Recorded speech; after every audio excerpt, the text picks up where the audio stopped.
the video recording, which probably should have done first, but we are all good now. Thank you very much for joining, everyone. We've just been through a really important phase of the 2023 campaign for PR in the Labour Party. We're going to give you an update of how all of that went, our first phase of this year's campaign. And the sort of main business of today is really talking about what comes next, the second phase, lobbying various decision makers about basically what we want to see in terms of electoral reform. Before we do that, we're going to just introduce the team. I think we know most of you already, but I'm Joe Soshek. I'm the National Coordinator of Labour for a New Democracy. Caroline, go ahead. Hi, I'm Caroline. Sorry, I was slow off the mute button there. I'm Caroline. I work for Labour for a New Democracy. I tend to work mostly with trade unionists and grassroots trade union and also those higher up in the unions. Thanks, Joe. And Laura. Hi, I'm Laura. I'm totally preoccupied by the fact that given climate change, when I went out for some fresh air today, I got burnt. So I'm completely obsessed by the fact that I think I look like a tomato, for which I apologise. I'm working on stakeholders. I shall not be looking as flush as this when I go to meet them, and general strategy and advice. And before I hand you back to Joe, I'm just going to say in his absence, Sam, the lovely Sam, sends you all his best wishes. He's having a very rare holiday, but lots of the success that we're going to be describing later is in significant part down to the massively determined and very organised work of the lovely Sam Kind, who is having a well-deserved 3-day break. Yeah, absolutely. We miss Sam, but on the upside, we have a brand new member of the Labour for a New Democracy team with us, although he has a bit of a cold at the moment. But I'm going to bring in Alex Clark, who's just started with us. Hi, lovely to meet everyone. I can see a few familiar faces. Really great to be on board and looking forward to working together to win PR in the Labour Party. Back to Joe. Great, welcome, Alex. Yeah, great. So we're just going to give a few quick updates before we get into the main sort of update on the consultation response. There's been a few interesting things that have happened over recent weeks in terms of electoral reform. A few weeks ago, we had at the Labour Campaign for Electoral Reform AGM, both Andy Burnham and Anne Black. Anne Black's also on this call, always good to see. And both gave really interesting speeches at the LCR AGM. By the way, if you're not yet a member of Labour Campaign for Electoral Reform, please do join, because you get to come to AGMs with Andy Burnham and Anne Black, among other things. But yeah, I mean, it was really good to see Andy sort of, once again making the argument and continuing to, make that case from a very senior position as one of the most senior position holders in the Labour Party. We have also been to a couple of conferences. Ken Ritchie, who I can also see on the screen, and I were up in Edinburgh for the Scottish Labour Conference. That was, a very interesting series of fringe events, and there was actually a debate on constitutional reform on the conference floor, not specifically relating to PR, but what was really encouraging was delegates at the conference actually raised PR for Westminster, from the podium as part of that debate, and it was a decent motion, albeit not one specifically talking about PR, talking about the wider democratic reform agenda. Nothing at all that we are going to disagree with, and just really good to see the specific issue of PR for the Commons being raised by delegates there. And Caroline, you've been at Welsh Labour conference. Yeah, it's always a treat to go to Wales. No, but yeah, myself and Sam, we were at Welsh Labour conference a couple of weeks ago now. It might only have been last weekend, actually. It all blurs into one. It was the weekend before, I believe. But yeah, it was a really good conference, and you saw Mark Drakeford's video from there earlier, and really positive about PR. I mean, he's sort of started speaking. We were like, oh my goodness, this is great. He's gonna, he's nudging towards PR and electoral reform, and then he, came out with the great speech that you've just heard some of, and so it was really great. We had a stall there. And we had a fringe, really quite a well-attended fringe, considering the fact that it was Wales and the rugby was on, and lots of people had gone to the pub and not returned. So, but it was a well-attended fringe, and lots of really good conversations on the stall, lots of strong support, and quite a lot of voices of people saying, you know, well, I never used to be pro, but actually I've seen how it's working in Wales. And so, yeah, really great to hear, really enjoyable weekend, actually. So I'll hand back. Thank you, Caroline.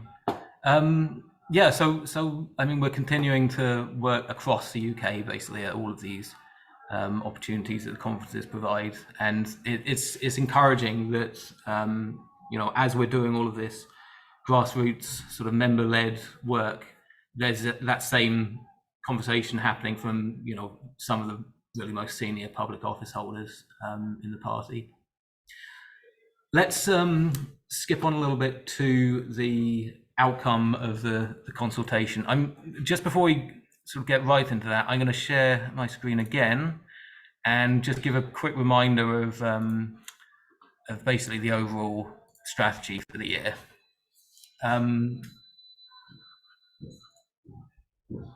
Right, so we have 4 phases for the year. First phase is basically mobilising CLPs and branches to respond to the National Policy Forum consultation that was happening from the 30th of January until 17th of March, just last Friday. We're going to hear about how that went more or less right now. And then the next phase, phase 2, is going to be lobbying regional MPF reps and some other lobbying as well. And we'll get on to that next. Laura, shall I hand over to you to talk about where we are on the consultation response? Yay, the big reveal. First of all, thank you so much. I'm pretty sure that everybody in here in some way tried to make a submission on PR from their branch or CLP, or indeed both, or did for many of you. And the good news is that as far as we can tell, and the lovely Sam has partly had to take a holiday off because we literally had him counting submissions, but it looks like at least 2/3 of the submissions that were made to the Safer Communities Commission, which is the one that we are in, asked for PR, which is really extraordinary. 65.8% or something, I think it was. So that's really brilliant. What's also really encouraging, and again, thanks everyone for your massive efforts, is that across all 6 of the policy commissions, which are effectively taking the temperature on anything and everything in terms of policy, as far as we can tell, it's 44% of all submissions made to the NPF this year ask for PR. So that is a really incredible showing. I think if we needed any further proof on the back of last year's conference vote that the membership really wants this, this is it. Because we know it can feel like a thankless task engaging sometimes, even down to little things like how to get your submission uploaded. And thanks to Maria from LCR and Joe, who diligently worked away trying to help people understand. But as some of you will have discovered yourselves, you had to press 2 buttons when it asked you to press 1. Even all these little things can put people off. And despite all of that, the showing for PR has been absolutely exceptional. So I think we can continue to say with great confidence that there is really solid, hard support for this policy issue across the Labour Party. This wasn't a sort of flash in the pan, one conference affair, and people have bothered to make submissions, and they've made them in significant numbers, and relative to everything else, as far as we can tell, this remains just about the most popular demand that Labour Party members are making. So that is really, really good news, and thanks to everyone again for your engagement with that exercise, and it sets us up now really well for the next part of the NPF campaign. Thank you, Laura. And yeah, I mean, we also, as well as having all of this, you know, all of these submissions and responses to the consultation from branches, we're able to submit evidence as Labour for a New Democracy as an organisation, Labour Campaign for Electoral Reform, many other organisations submitted along these lines as well. But what was particularly great is we actually got the opportunity to come and speak to the Commission about this. Laura, yeah. do you want to jump back in? I forgot to mention that bit. Seamless as always, Joe. Yeah, we were really pleased, and thank you to Anne Black for her efforts to enable us to get an invitation. Joe and I went along. You may remember that last year Joe and Sandy from the Labour Campaign for Electoral Reform spoke. We were alongside Jim Gallagher, who's a very sort of renowned, I think, academic and also general Labour thinker who played a big part in writing the Brown Commission report. So we were in really expert company. And although Yvette Cooper studiously looked at her tabletop for most of the duration of the meeting, which I thought was a diplomatic way of avoiding expressing an opinion, generally, as much as you can tell on Zoom, it felt like the Commission were really interested and engaged. We had certainly well-informed comments and questions from people. We kind of cantered through our submission, which hopefully you have all seen, but I think we're going to put it in the chat. But we wanted to use the opportunity to sort of really focus in on what we thought were key issues for these people as elected representatives as part of the policy making process, rather than being a CLP, for example. So obviously we reiterated the levels of support across the Labour movement. We rammed home what I think is a key point for all of us about, if Labour wants to be the party of equality, then it must champion equal votes. We talked about examples of where PR works. It was brilliant that we were able to obviously follow Mark Drakeford's really powerful intervention. We obviously cited the fact that none of our sister parties anywhere in Europe would want to keep this system. And we tried to re-emphasise, both in our written submission, but also to the Commission, the fact that Keir's own agenda of a decade of renewal, as he's described it for the UK, really means that we need PR, partly so we can get that second term, so we can make the changes we need to make, and partly so that whether we're out after 2 or 3 terms, we're not waiting another 20 years to come back in again and see all of the changes that Labour will make in government reversed. And, again, to the extent that you can tell on a Zoom meeting, it felt like these points were well received. And the questions were all generally kind of interested and or supportive. I don't feel or can't remember any sort of particularly hostile questioning. There was a very positive intervention from the ASLEF member of the Commission, which was really great. It's always good when the trade unions are coming out for the policy. So all in all, I think it was a really positive experience, and it gave us an opportunity to talk to people who are obviously engaged in a whole range of policy issues, and maybe on that Commission because they're interested in something completely different like policing and crime. But generally, I think that we'd equipped ourselves well, but again, as always, I know we say this every time, but the fact that we can go in with confidence and speak on behalf of such a huge number of members really does make a difference. So I know you weren't all literally there, but you were in the room.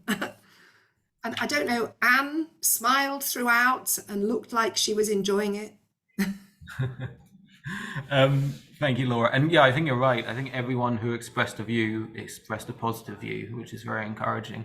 And I think, Caroline, we can say the same about the policy roundtable. Do you want to explain what the policy roundtable is as distinct from the Commission itself? Yeah, absolutely. I mean, I see a few familiar faces on here, so I think 1 or 2 of you were in that policy roundtable with us, but it was pretty well attended. It was opened up to all Labour members, and it clearly was well attended by people who were pro-PR, whether they were, part of this campaign or just pro-PR anyway. But what they did was, Yvette was also there as well, and several Labour staffers who were all taking notes. So every point that was made in this meeting was recorded and will be fed back to the Commission. They split us into 7 breakout rooms where we were each given a separate part of the Safe and Secure Communities Commission. The room that I was put in was talking about justice and how we would improve justice in the UK. And actually, there was a couple of people who were talking about courts and other things, but most people were talking about, well, if we fix the voting system at the root of things, we'd be able to fix the other problems on top of it. And what we heard from other people in the meeting as well was the same sort of thing had happened in every single breakout group, and PR was really kind of overrepresented in the conversations that were being had. So it clearly was an issue that, everyone on the call really cared about. So it was a good opportunity to send that message strongly back to the Labour Party as well. So it was a very, very positive meeting to be in. Great, thank you, Caroline. And I'm really sorry, everyone, about that background noise. I'm hoping it's not going to continue. Basically, I think we've done as well as we possibly can up to this point in the year, which is great. And thank you to every one of you who's helped bring that about. We're going to move on to what's coming up. If people have questions about what we've just discussed, we'll save all of those until the end, and we can have a discussion when we've sort of run through the top of the agenda. But coming on to the next phase, so I'm just going to bring us back quickly to our slides.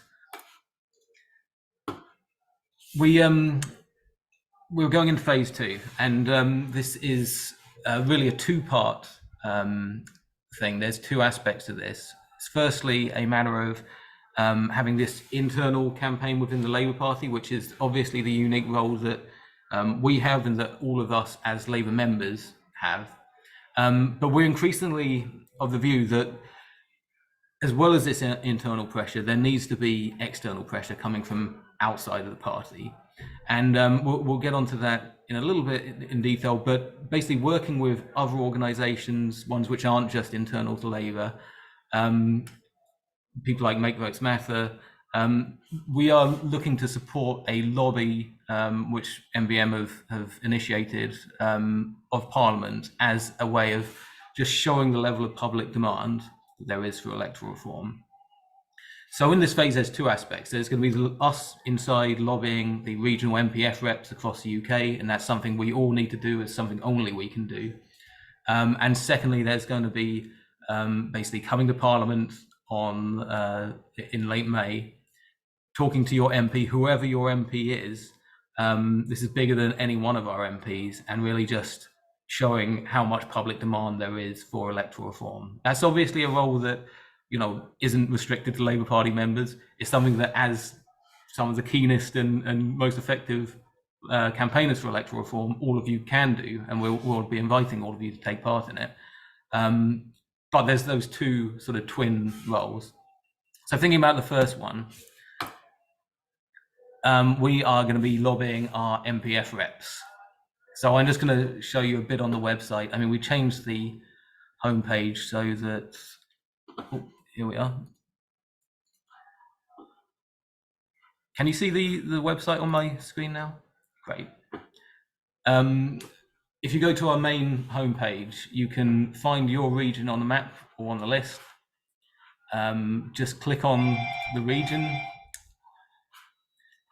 and it will bring up a sort of list of the people in your region who are on the MPF and are directly accountable to you.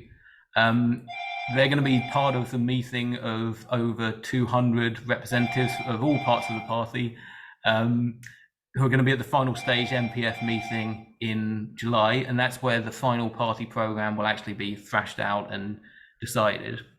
So these are really important people to impress on in terms of the need for electoral reform. I'm so sorry about this. So basically, go and find your region, sign up here. We will we'll then have a list of all the people who are going to be sort of wanting to talk to their MPF reps in their region. Joe, I'm gonna hop in for a minute and save you from the ringing phone, because we haven't actually got the website. I was nodding enthusiastically thinking it was going to the website, and it hasn't. So we've still got the lobby for the MPF. But that saved us all from the ringing phone for a moment. So. At least the first. Do you want to continue and just outline what I'm trying to talk about here? I think it's John Speller. I think he's trying to sabotage the meeting. We should point out that Joe is working from one of the groups within the coalition's offices this evening, and they've got an event going on. So the ringing phone is actually a ringing doorbell, and that's the reason he can't turn it off or unplug it from the wall. It's not just that he's sat next to the bat phone or anything. But yes, shall I try and screen share and pull up the website? Would that be helpful? I think just talk about it. That's fine. Oh, okay. I might go and try and do something about this in the meantime. So I am going to try and pull up the website. If you give me 2 minutes, and I'll walk through. Laura, do you want to walk through while I pull up the website? I'm not sure I do. I think I'm done for the evening. So we're into the second phase when basically we've got 200 NPF reps, and you probably know who most of them are, but 55 of them are elected by us. Then there are representatives of trade unions, there are a number of backbenchers, and there are a number of senior leaders from the party. And our aim is to get to all of them. Now, we've obviously got the priority group of those who are in the Safer Communities Commission, to whom we are going to be sending the submission that we made, and obviously we've spoken to them. But then we want to get our hands on as many of the other individual reps as we possibly can. And our suggestion, obviously, if you know people in there, irrespective of whether they live in your region or not, then please do contact them. Use all of the connections that you have, particularly when it comes to the CLP reps, who we feel are probably frequently largely ignored. But otherwise, what we're trying to do is encourage people to join regional briefings. And you can see here that there's a sign up option so that you can sign up to, this happens to be the Northwest one. So Abby Jones, we expect you to be there from Manchester. This is the sign up page. And what we're hoping that we will do is we will have a meeting with each of the regions and as many of us who can go along. Obviously, we're going to supplement this as well by sending them copies of our written submissions. And there you are, Abby Jones from Manchester, your 5 people who you're going to persuade. They all look very nice and smiley, actually. That's the North for you, folks. And we're going to try to cover every single one of these. So if you already know NPF reps, then it's also really helpful for us to just have a bit of intel. If you know there are people in your region who are particular champions of PR, it's really useful for us to know that. So if you can send us some info, that would be great. I can't tell whether Joe has turned off the background noise. The Yeah, background noise is gone for now. that's I hope it stays good. that way. Back to you. Yeah, so basically once we're going to take in principle sign-ups for these meetings. The meetings themselves we're not going to hold until after the local elections, so they'll happen in early May, ideally as sort of early on as possible in the period in which amendments can be put forward to the NPF documents. So you know, we'll take all the sign-ups now, get those meetings in diary, and then we'll let you know as soon as those have a date. And I think we just want to choreograph the meetings really as well as we can, so that we can impress upon people how much support there is in their regions. We should have a map of each region's CLPs showing, you know, how many CLPs have passed, because I mean, in most regions we've now got well over 50% of CLPs in favour. I think if we can present that to NPF reps for those regions, it's very compelling in terms of persuading them to support our amendments.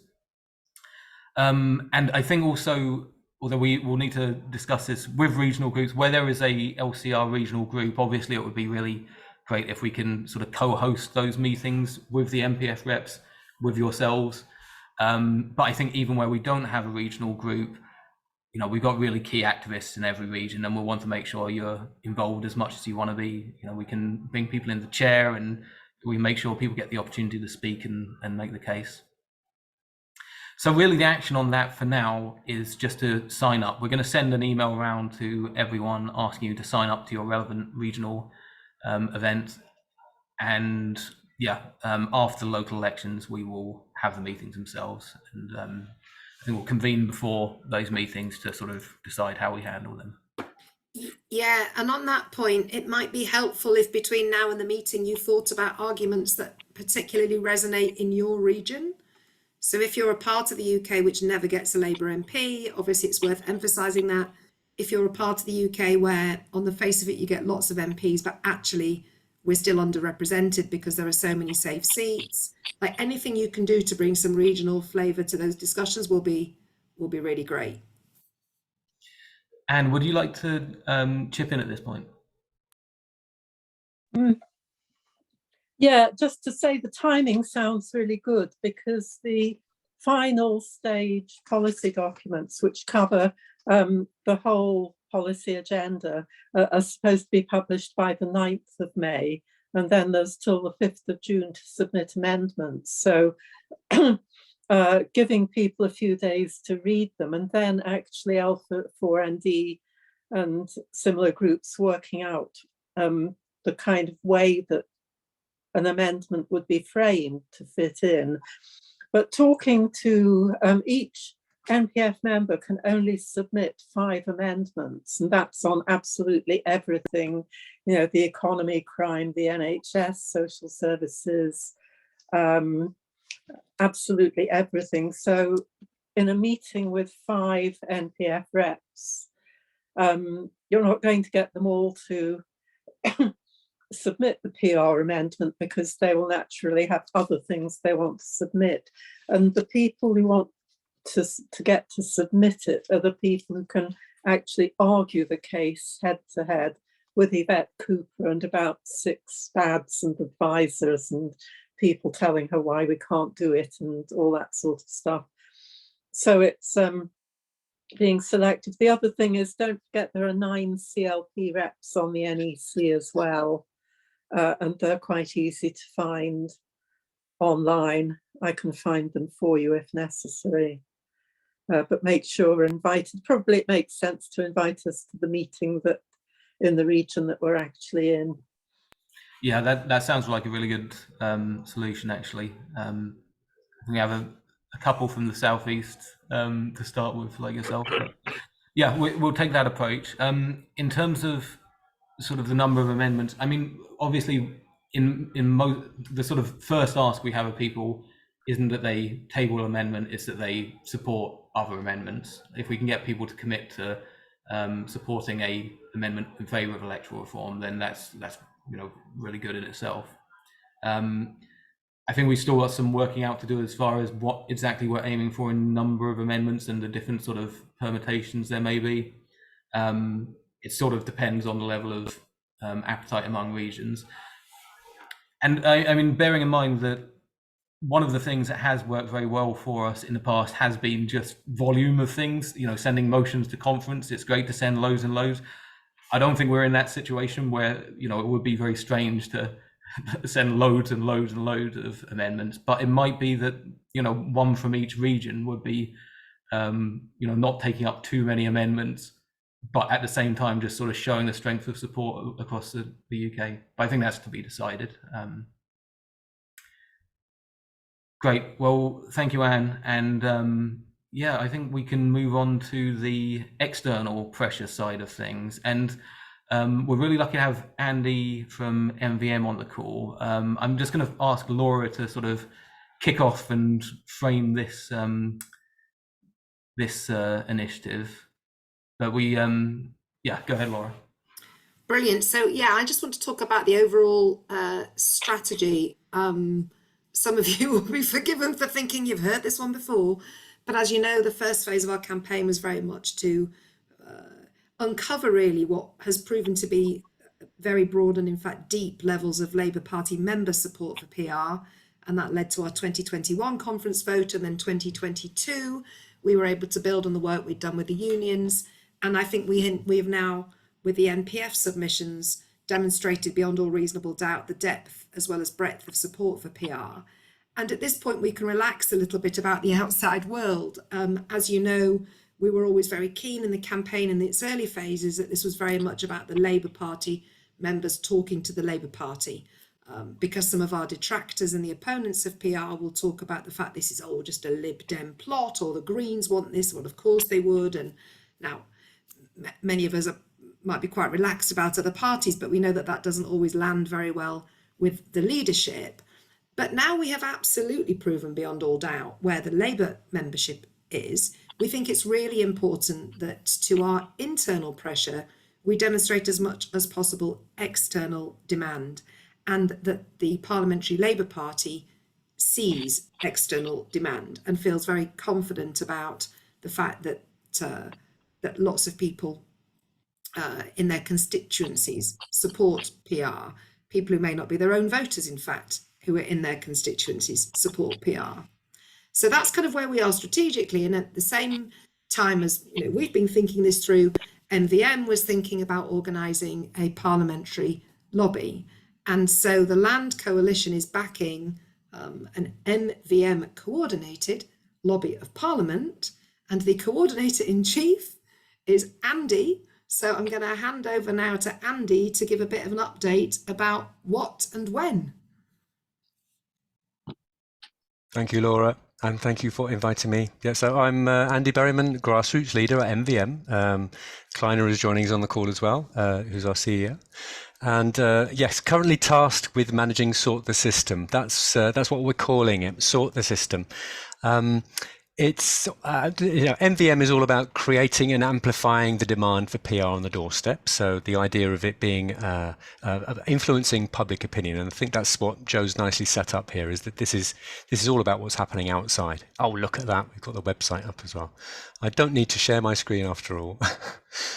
So the most important thing I think is to save the date on the 24th of May. I know there are a lot of MVM activists already on the call. There's a big overlap between our organisations, many faces that I recognise and people who I know have already signed up to be involved. So thank you so much for that if you've already responded to that email. We sent our email on Monday.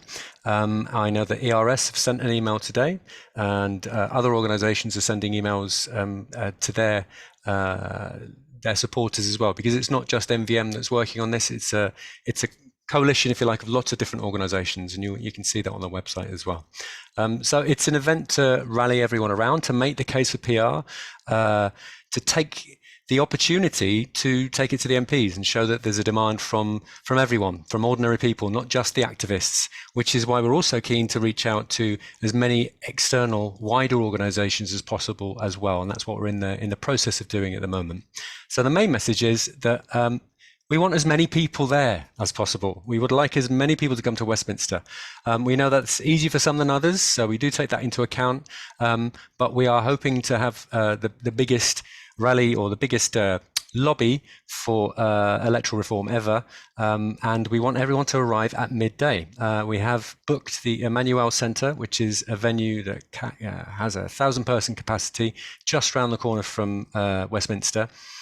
We've made arrangements to have 3 rooms ready, and we have MPs ready to support this as well. And we're hoping for a big photo opportunity at many points in the day, but at some point we're asking activists to bring their own first past the post ball and chain to maybe draw attention to that in an interesting, creative way.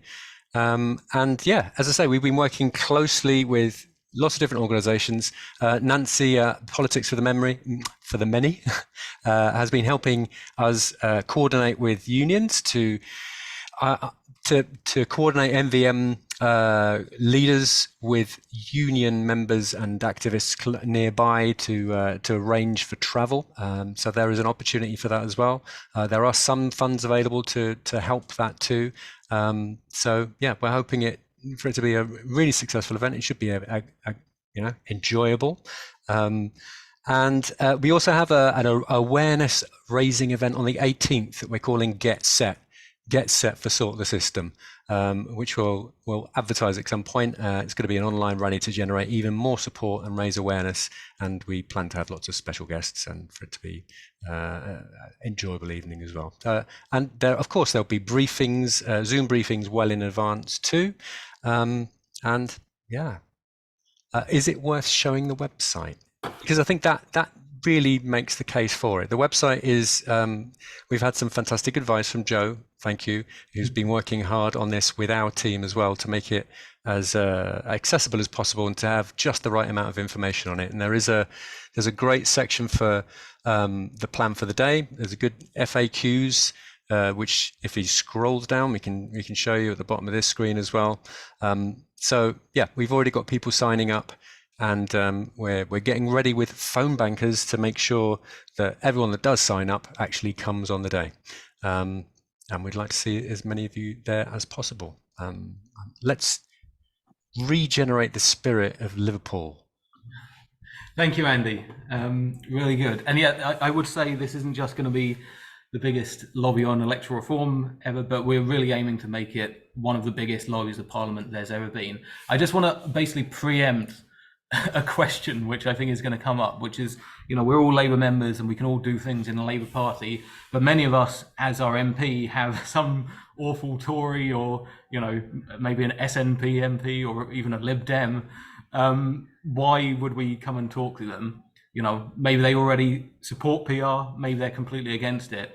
But the point is, this is going to be much bigger than any one MP. This is about demonstrating, you know, overall level of demand in a way which hasn't really been done to date. And to do that, we just need to cover as many constituencies as possible, regardless of who your MP is or what they think about electoral reform.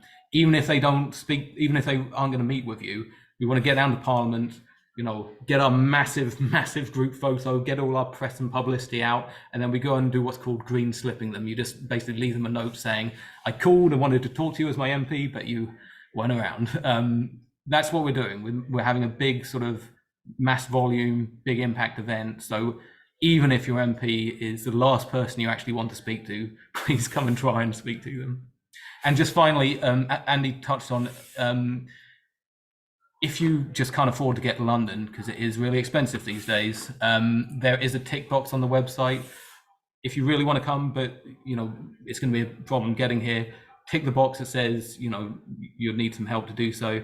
They're going to have to sort of see what the level of demand is, but I think basically MVM are keen to make sure that people can get there if they really want to be there. And you know, we just need to get people from as many constituencies as possible to London. What time is it on the day? Sorry, John, is that midday? But I'm just going to bring Andy back in. Yeah.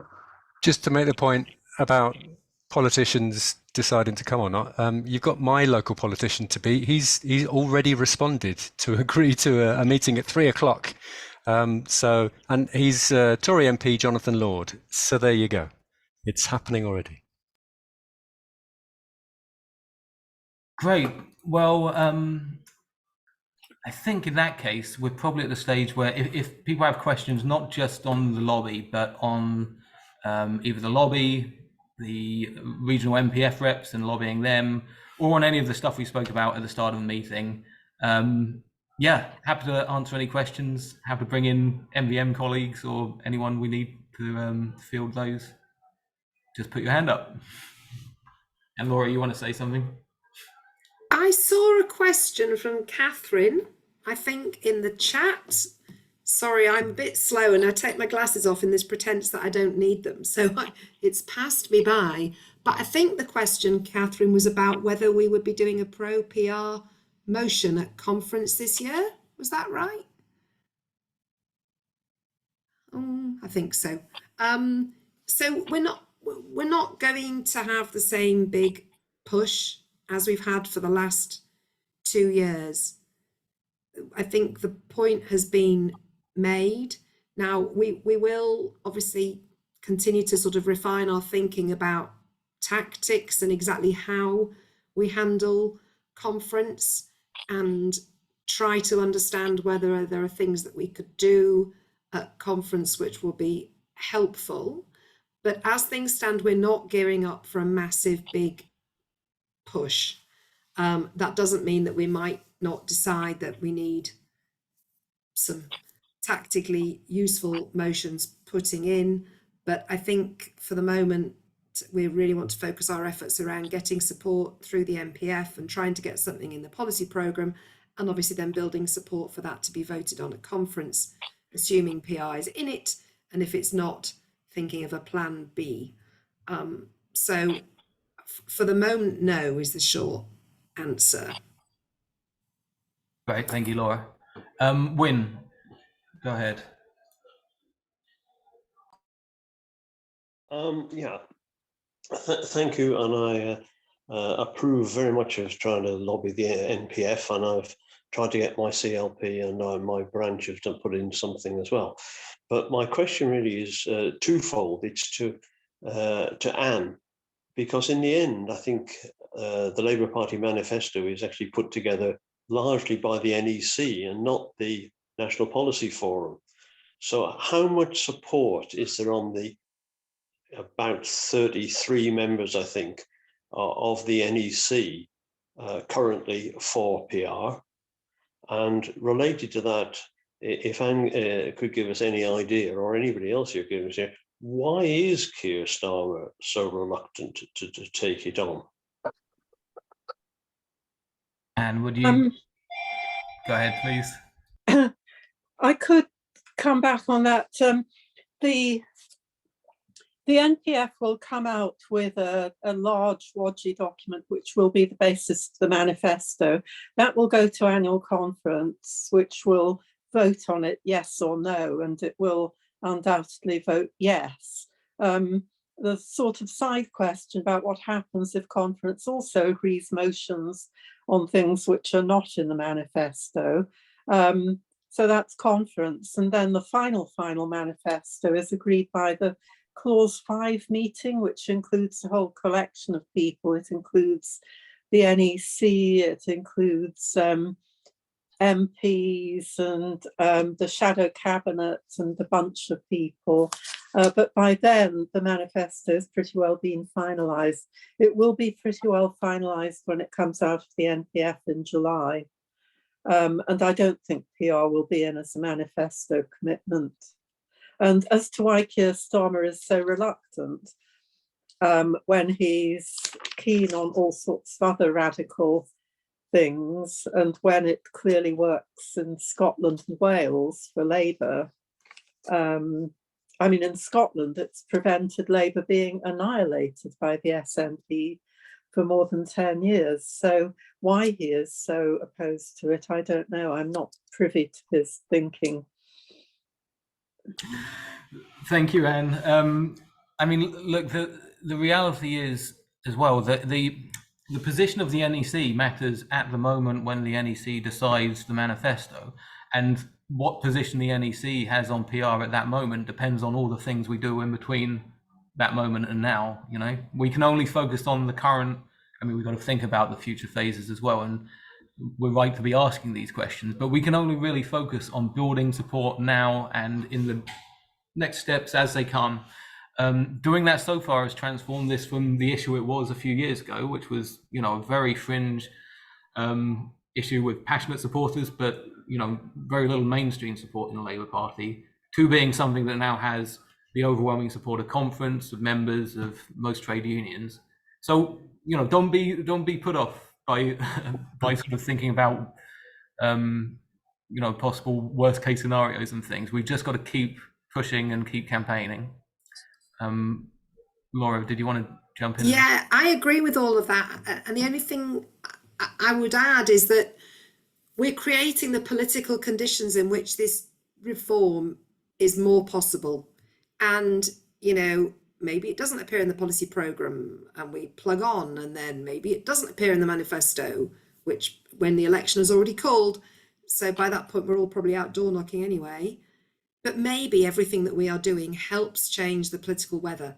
And then depending on what happens with the election result, maybe this puts an issue on the table that wasn't there before. And I mean, I think I would go as far as saying it definitely has put this issue on the table. And we, you know, as Joe says, we can only pull the levers that are at our disposal. But it's absolutely clear if we look at the number of senior Labour figures who are coming out for PR, the shift in the trade union movement, this campaign is making a big difference. It, without a doubt, is making a big difference. And all we can do is carry on making that difference. And I'm completely certain that Keir is paying attention, 100% certain that Keir is paying attention, and 100% certain that he has never come out against PR. You read carefully what Keir says. He has, you know, just before conference says something about the manifesto, but in fact, the only pronouncement he's ever actually made about the electoral system itself was to say that he knows that first past the post doesn't work because too many people in safe seats have votes that don't count. So he's been quite clever. So we just have to carry on being quite clever as well. And I would say not sort of push the position that he's against. He's studiously not opining at the moment, and that's a fine place for us to be. But he has not come out singing. And I mean, you try saying that you don't want to be in NATO, you'll hear very clearly what Keir's position is. You try saying that, you know, you I don't want to increase clamping down on tax evasion. You'll hear very clearly what his position is. The private, you know, when Keir's got a very clear position, we all know about it. So at the moment, we should take great comfort for the fact that he has not come out against PR and he has not come out for first past the post. So we just got to plug on. Thank you. Michael, you've been really patient. Would you like to go ahead?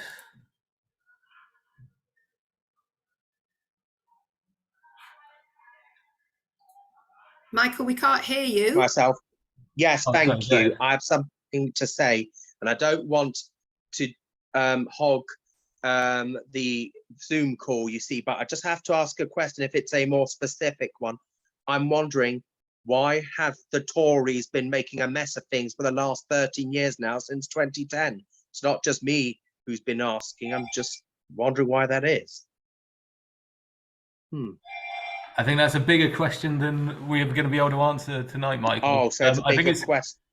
Well, it's a bigger point than we're able to answer tonight, but it's definitely one Because that I they're think everyone Tories. is asking. Yeah. Ben, do you want to go next? Ben, we can't hear you either, but I've asked you.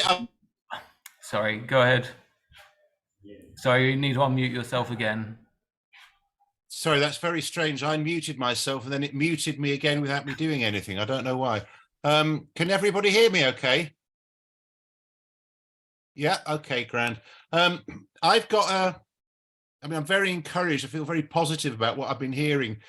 Sorry if I sound a bit flustered, but I'm actually running around my flat doing jobs. I've got people coming round in 10 minutes. So I've got a headset on, but I just dashed back to my laptop just there so that I could ask this question.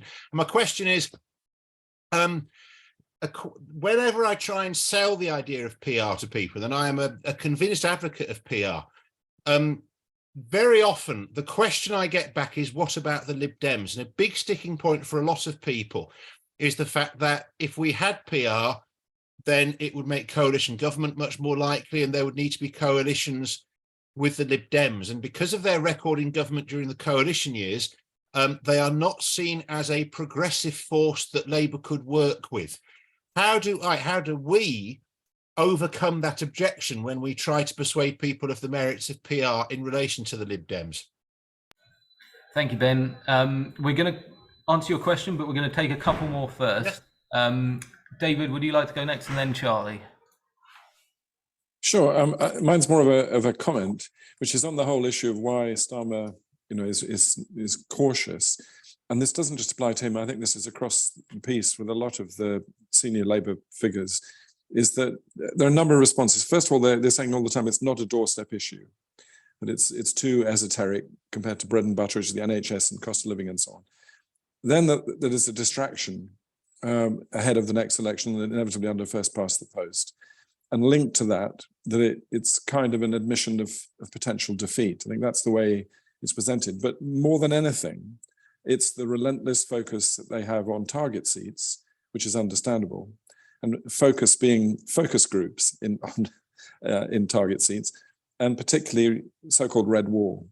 And I think we can try and address all of those things. We need to argue that it is, if not directly a doorstep issue, the apathy and general frustration people feel with politics is actually entirely related to first past the post. We have to offer a position that is fully confident about Labour's victory, and that we're supporting ending first past the post on principle because we believe in equal votes, not because it's any admission of defeat or inevitability of a coalition with the Lib Dems. But I think the most important thing we can do, I think this applies to us and also to Make Votes Matter, is we need to completely get under the skin of the target seats. We have to take the battle to the first past the post battleground. If we can get the PPCs in those seats who are hungry to win and get re-elected, they will be our best advocates after the election for a government to act on, a Labour government to act on first past the post. And also, if we can get into the heads of the people influential in Starmer's office, people like Deborah Masterson, the way we're going to do it is show that opinion is changing in the target seats. And if we can prove that, then I think policy will follow. Thank you, David. Really good points. And Charlie, would you like to come in? Yes, thank you. Can you hear me? Is it clear? Yeah, good. Okay. I mean, very much I want to agree with Laura's point that in the end, this is an ongoing battle, you know, and it's taken years. But what's significant is the big shift in trade unions, something that, you know, if I think back 20, 30 years, you know, I would have thought would have been very hard to pull off. And I think the fact that we've seen such a shift in the trade unions, and that's had a sort of knock-on effect on sort of party activists as well, you know, is quite a significant moment. And I think will you know, have an impact for the future. So it's absolutely worthwhile. We're on the right side of history.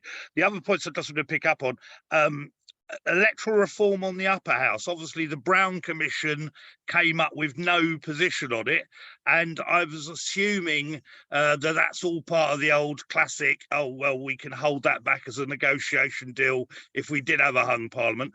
I just wondered if, you know, are we making any intervention on shifting that? Because, I mean, obviously, I'd like to see it for the House of Commons, but securing PR in any place is an achievement. So I just wondered if you've set out a pathway which covers things like the House of Lords. And the other thing, since that previous speaker just mentioned it, it does remind me, you know, under the Air and Spare Parliamentary Selection Programme, what are we doing to sort of, you know, influence selective parliamentary candidates? Many are up for selection at the moment, and, you know, it might be worth checking out what's your view on PR, because obviously we could have 200 new Labour MPs and some of them might well have a range of views. So someone should be doing a bit of an analysis on who the selected candidates under the Air and Spare programme, what their position is on these. So, and obviously voters in their constituencies might want to ask them this, but it would help us to gather that. The final quick point I just wanted to raise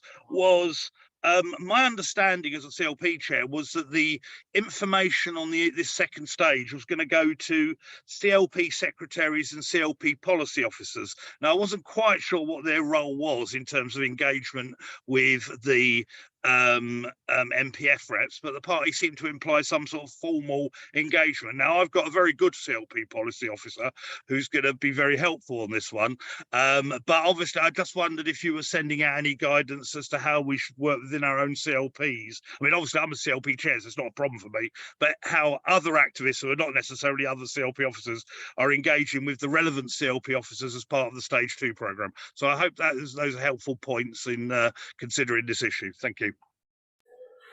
Yeah, really, really good points, Charlie. I think I'll go through them in reverse order, basically.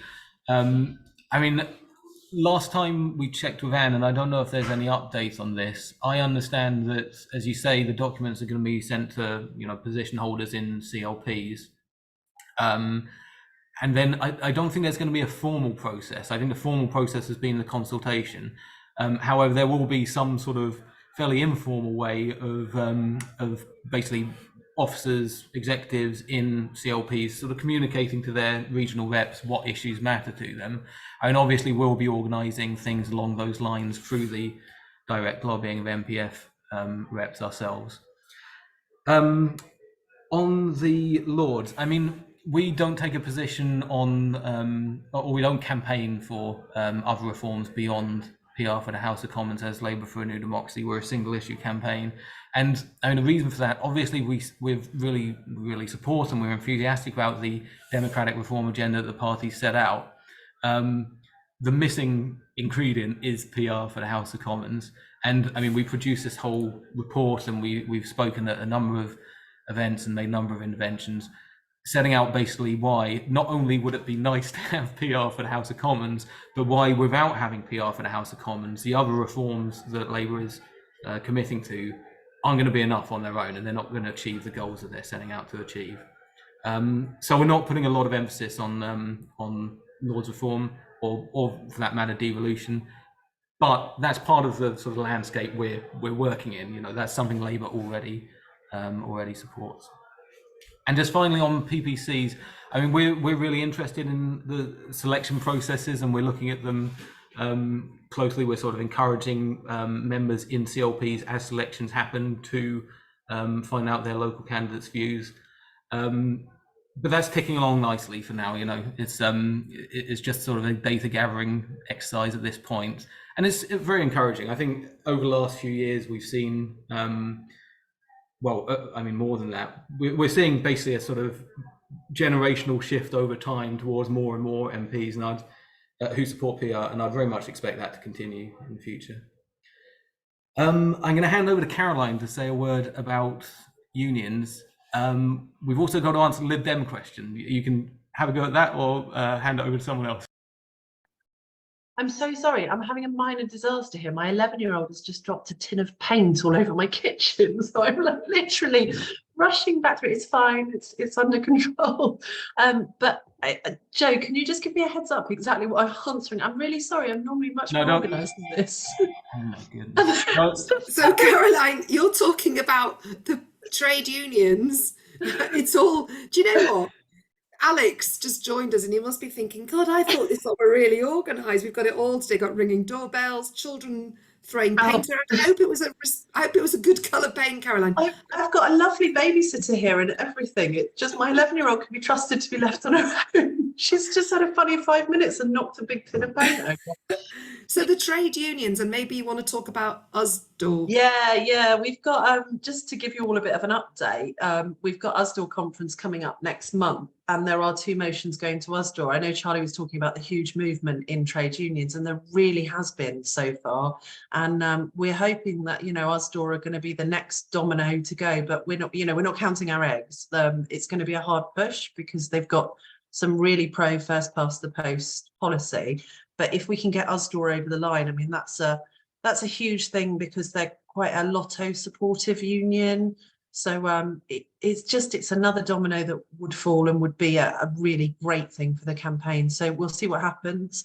If anybody on the call is an USDAW member, get in touch with me. It would be great to hear from you. And if anybody is a delegate to USDAW conference, so they call it an ADM, an annual delegates meeting. But any delegates we've got on the call, I'd love to speak to you. So, but we have got an operation already up and running. We have got some really good contacts there already. And we'll be, myself and Sam will be there. So yeah, it's next month on the 23rd to the 26th of April. And also if anybody's local to Blackpool and wants to come and help us leaflet on the Sunday, the 23rd, we'd also love to have some leafleters there. So and also the Monday if you have, you know, sort of if you don't have working restrictions. So yeah, local to Blackpool, get in touch. USDAW member, get in touch. And we'll send an email to those who are nearby about leafleting if you have the chance to join us. Just answering the final question about coalitions and Lib Dems, I think you can either have a voting system basically that is fair to all parties, including Labour and including the Lib Dems, or you can have what we have now, which is massively rigged in favour of the Tories. Basically, you know, most people have voted for parties to the left of the Tories in almost every general election we've had in this country, and yet the Tories have been in power for 2/3 of the time. You know, I would rather give the Lib Dems a fair share of seats than have that, frankly. And you know, in terms of coalitions work well in most democracies. It's a normal way that you govern, and most democracies are much more equal, much more progressive places than our country has become because of the kind of governments that we end up with. I'm going to ask that no more hands go up. If people don't mind, we will just take the last 2 questions, but we're going to go over a little bit, so don't feel bad if you have another meeting to go to. But Joan, would you like to go first, and then Ian? Hi, this is just ending on a feel-good note. I went to the Prospect Zoom, which was the Martin Ford was talking about, you know, how his report has been ignored. It was an excellent meeting. But what I really liked was the way all of them, every single speaker came out and says a first past the post was one of the major reasons why we have such an adversarial policy. Martin Ford himself mentioned that cautiously, but definitely. Jennifer Nadel is Director of Compassion in Politics, and she wrote part of the Martin Ford report. She was absolutely brilliant. So that is recorded. So I will put it up on the L4ND North website when I get the recording thing. But I do recommend, there was nothing was more lovely to me to hear them talking about we need to move forward. We're not just a single issue, class division party anymore. We've got a number of members of different ethnicities and blah, blah, blah. So, and they all ended with first past the post. Fucks us all up, if I'm allowed to say that. Okay, I'll stop now. Thank you, Joan. That's really good news. And I think that was our friends at Compass who organised that event. They have a podcast which they call "It's Bloody Complicated." I'm going to put the link to it in the chat, because I'm fairly certain that event will come out as a episode of their podcast. So if you want to listen to that, then have a look at it there. Ian, would you like to go next? Yeah, I just want to say, I mean, Laura's seen my emails on the Yorkshire thing saying that the absolute difficulty we seem to get trying to discuss these issues at all in my part of the world. And you wouldn't know that from my voice that I'm from Batley and Spen constituency, but my hearing today tells me I don't hear very many regional dialects on these calls or on Make Votes Matter calls, etc., etc. And I'm just really concerned about how far have we managed to get proper, serious support in what I would call traditional, boring Labour constituencies, some of which are now deemed to be the red wall. When in many of those places, it's really difficult to get political discussions to happen because of the culture of the actual constituencies. It's really easy in North Leeds, big metropolitan areas and blah, blah, blah. But I mean, round here, we don't even get allowed more than an hour and a half for a GC meeting because of the distances people are travelling to get there and get home. And we have no public transport anymore. So we don't actually get these discussions to properly happen. And I get to come to these sorts of things and think I must be the only one in this position, or else there's loads of constituencies who've got nobody pushing for PR and we don't hear them. It's like not on the radar because they don't talk about it. It just really, really worries me that the national leadership is like sitting there hoping the inertia in certain parts of our base and our places where we've got MPs will protect them from having to agree to all this. Thank you, Ian. I mean, one thing I can say on this, although I'm going to say it in a plummy southern accent, is we have got people all over the UK, all over the regions. There's no area that's off limits for this issue within the Labour Party. I mean, there are huge numbers of CLPs in every region who have backed electoral reform. I think, I'm sorry, I don't have the stats immediately to hand, but we're very close to having a majority in basically every region. And in many, we have, super majority territory. The Southwest is something ridiculous, 80% or so. But right across the UK, it's really high. Laura, do you want to chip in? Yeah, look, it is. I think what you reflect is if we're honest, a challenge that the party has as a whole, and so therefore, of course, we have it, but we probably have it to a lesser extent than other campaigns because our coverage is bigger than other campaigns. But the truth is that the party in many places has been slightly hollowed out. We know, for example, that our support in Scotland is not as strong as it would, as we would like it to be, although as Joe says, then in other parts of the country, like the Southwest, where there are seats where they will still struggle to get a Labour MP, the support is really, really strong. I think the hollowing out point, by the way, is not intended to be a sort of immediate reflection on either this leadership or the leadership before or the leadership before that. This is a long-term trend. And I think just the pressures that people are under limits the amount of political engagement that they can have. But we have got, my parents are in Colne Valley. I keep looking for them. I don't think they're here this evening, but they normally are. And, they've got PR policy, and there are many parts of Yorkshire outside, outside North East Leeds, which happens to be where I'm from. And I know there's some North East Leeds people here. But yeah, it is a general problem to the extent that we can overcome it. I mean, this campaign has phone banked and emailed to an extent that I don't think the party has seen in an internal campaign, probably, possibly ever, but certainly not in recent times. I'm not sure there's a very easy. I'm not sure there's a very easy answer. What we have seen with our analysis is that actually support for this issue amongst the members does not split on a city-town line, and it's not. That's also not reflected by the Parliamentary Labour Party. So the Parliamentary Labour Party's own support for this, which is not yet at the levels of the membership, or they're not saying it is, it's the same. We've got big cities, small towns, north, south, east, west, richer areas, poorer areas.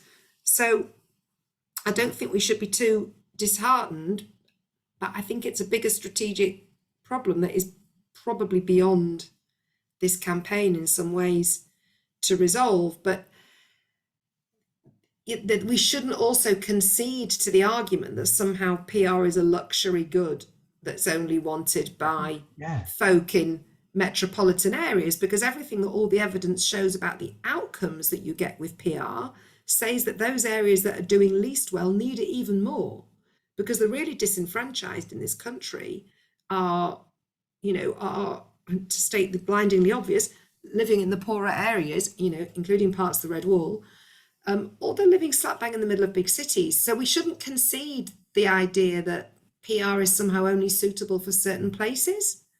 And I think that David spoke before about how the party wants to limit its focus very much to certain marginal seats. And our response to this must be to say, but that's what's wrong with the politics in this country in the first place, because we all just chase after a small number of swing voters in marginal seats and pander to their wishes in the hope that we can just scrap over these 150,000 people, however many there are. So I think you raise a real point, but I just don't think we should concede that it is true that there are no-go areas for PR. And the membership numbers are not saying that. Like, you do not win at the level that we won at conference if you don't have national support. It's not possible to get the kind of vote that we got at conference for the last 2 years in a row. And it's certainly not possible with the trade union movement. The trade unions, Caroline says this repeatedly, they've got masses of big issues, starting from the very basics around wages and conditions. And yet still the trade union movement has moved behind this. And, they are really representing working people, many of whom are really, really, really at the chalk face. And, you've got the train drivers union, they've been on strike. We've got Unison with all the healthcare workers who've been on strike. These are working class people who are really up against it with austerity, both personally because their salaries are terrible and professionally because the public services are on their knees. And these unions are coming out for PR.